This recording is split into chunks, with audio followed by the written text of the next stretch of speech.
To fa babban labari duk faɗin rai da jiji da kai da jin sarauta na kilishi yau gashi ta dafa kafar Baba Ɗan Audu domin neman ya rufa mata asiri akan wasu ɓoyayyun sirrika da suke ƙoƙarin bayyana. Ku ci gaba da biyo mu a cikin wannan bidiyo domin jin wasu sirrika da suke ƙoƙarin bayyana a cikin shirin labari na wanda har ta kai ga kilishi tana ƙoƙarin dafa kafar Baba Ɗan Audu. Masu sauraro assalamu alaikum barkanmu da wannan lokaci barkanmu da sake kasancewa da ku a cikin wannan tasha ta mai ɗimbin albarka wato Katabi News TV, tashar da take kawo muku zafafan labarai. Kada dai ku manta, idan wannan shine farkon shigo ku danna subscribe sannan ku danna mana alamar ƙararrawar sanarwa domin sanar da ku da zarar mun ɗora sababbin shirye-shiryenmu. Mun gode da ziyartar wannan tasha tamu mai albarka. Wani babban sirri yana ƙoƙarin bayyana a cikin shirin labari na yayin da Baba Ɗan Audu ya ƙara bankaɗo sirrikan kilishi waɗanda bata taɓa tunanin wani ya san su bayan ita ba, har ta kai ga kilishi tana dafa kafar Baba Ɗan Audu tana roƙonsa akan dan Allah ya rufa mata asiri kar ya fitar da wannan sirri, domin kuwa babu makawa idan wannan sirri ya fita babu wani mutum ɗaya a cikin familinsu wanda zai ji tausayinta ko kuma ya ƙoƙarin ci gaba da alaƙa da ita, sannan kuma gwamnati ma ba za ta ƙyale ta ba, ya wajaba a yanke mata hukuncin kisa a kai. Sai dai ta ɓangaren Baba Ɗan Audu ya nuna mata buƙatar cewar yana buƙatar maƙudan kuɗaɗe waɗanda sun kai miliyan 600 wanda za ta bashi domin ya rufe wannan sirri. Ita kuma ta nuna mai cewar babu wata hanya da za ta iya samun kuɗin nan duba da irin abubuwan da suka faru da kuma matsalar da ta samu a gida.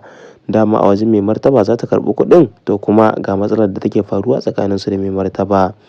Wannan ɓoyayyen sirri da kilishi take ƙoƙarin ɓoyewa ba komai ba ne sai babban sirrin da idan ya fita tabbas za a kashe kilishi ne ta hanyar rataya, sannan kuma babu wani mutum ɗaya a cikin ahalinsu da zai ƙoƙarin ci gaba da alaƙa da ita. Babban abin tambaya shine Ɗan Audu ta ina ya samo wannan sirri yayin da kilishi ta riga ta gama binnewa bayan babu wanda ya sani sai ita kaɗai. Wannan sirri dai ba komai ba ne sai gano cewar kilishi da kanta ita ta kashe mahaifinsu wato mahaifin sarkin gabas na yanzu da kuma mahaifin Abba Galadima. Tsohon sarkin ya kasance ya ci guba ne a abin da kilishi ta bashi. Wannan sirri ya fito ne ta hannun Baba Ɗan Audu inda yake mata barazana da shi. Kilishi dai ta yi wa Baba Ɗan Audu alƙawarin cewar matuƙar har ya iya rufa mata asiri ya ɓoye wannan sirri, to tabbas za ta mai abin da bai taɓa tunani ba.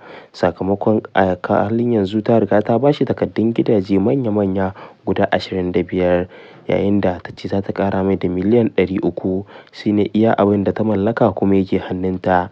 Sai dai Ɗan Audu ya nuna rashin amincewarsa akan wannan batu na mai girma kilishi yayin da ya ce in dai ba miliyan 600 nan ta nemo ba, to tabbas wannan sirri sai ya miƙa shi ga hukumar EFCC. Kada dai ku manta, wannan na zuwa muku ne daga tashar ku mai farin jini wato Katabi News TV, tashar da take kawo muku zafafan labarai da suka shafi al'amuran yau da kullum da kuma abubuwan da ke nishaɗantar da ku. Idan wannan shine farkon shigowar ku danna mana subscribe sannan ku danna mana alamar ƙararrawar sanarwa domin sanar da ku da zarar mun ɗora sababbin shirye-shiryenmu. Ku ci gaba da bibiyan mu a wannan tasha mai ɗimbin albarka domin jin wasu zafafan labaran.